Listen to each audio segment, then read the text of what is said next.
আসসালামু আলাইকুম। এটা হচ্ছে আমাদের ব্যাংকের মোড়।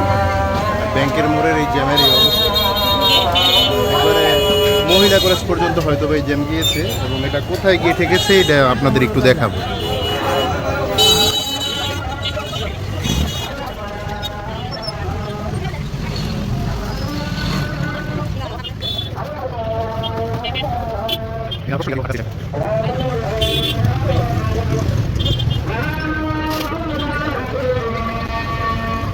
স্কুলের বাচ্চারা মাত্র স্কুল ছুটি হয়েছে।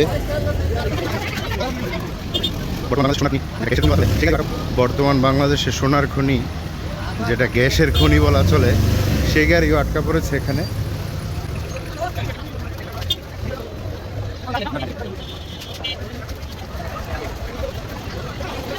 এখানে হচ্ছে জ্যামের সূত্রপাত।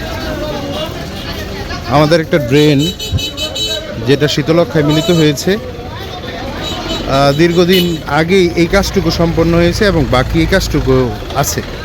কিন্তু এখানে যতদূর শুনেছি যে এই কাজটুকু কমপ্লিট করতে পারতেছে না একটা মানে যারা ঠিকাদারি প্রতিষ্ঠান আছে তাদের সাথে আলাপ আলোচনা করে যতটুকু জানতে পেরেছি আর কি, যে এই রাস্তাটুকুর কাজ খুব দ্রুত মানে করা সম্ভব হচ্ছে না।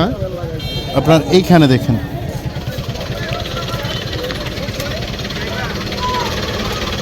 যে এখানে অর্ধেক করা হয়েছে,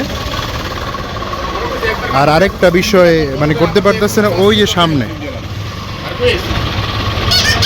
একটা প্লিয়ার খাম্বা, ঠিক আছে, ওইখানে যদি বেকু দিয়ে মানে মাটি সরায় তাহলে খাম্বাটা যে কোনো সময় পড়ে যাবে।